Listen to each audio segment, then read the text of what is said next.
Today we're going to talk about a leak I recently found in my swing that allowed me to pick up 5 mile an hour of ball speed within 10 minutes.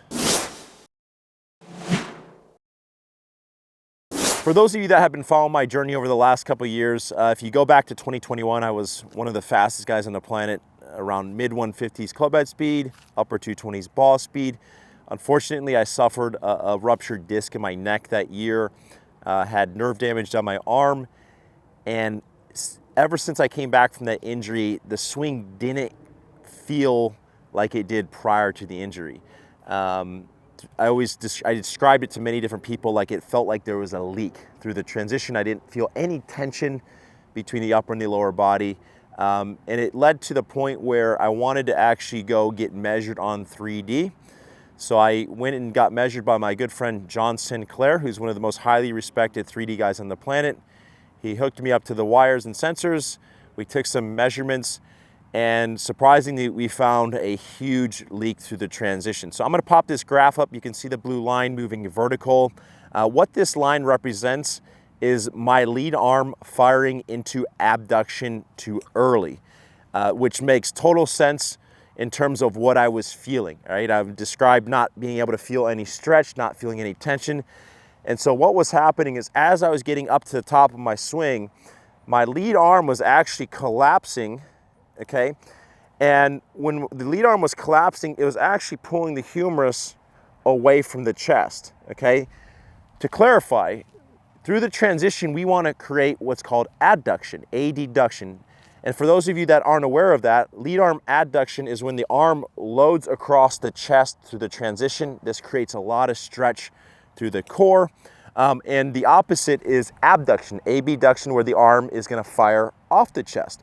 Well, I was getting the AB part too early, okay? So basically, as my arm started to collapse, the lead humerus was pulling away from the chest, which makes sense because that's the tension that I wasn't able to feel when I was going really, really fast.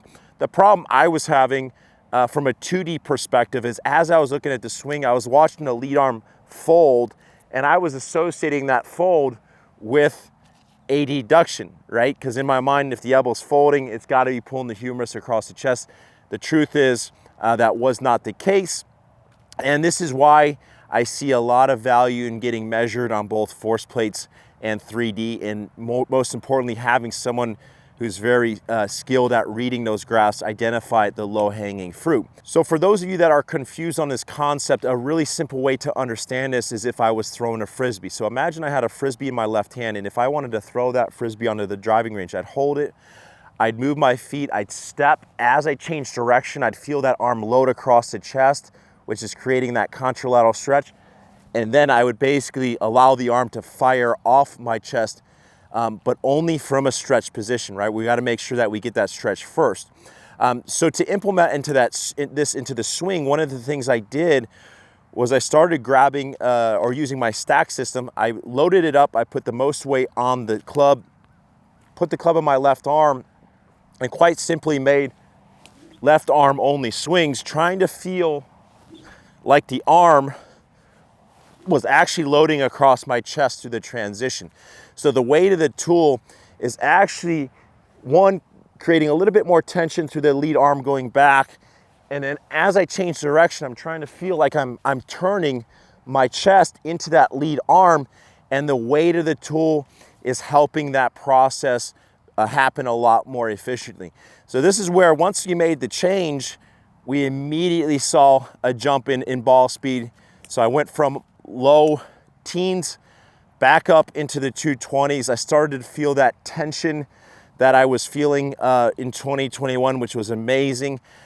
So overall, super excited about this find. I think the moral of the story is any chance you have to get measured, get measured. You're gonna see a lot more on 3D and force plates than you can see to the human eye.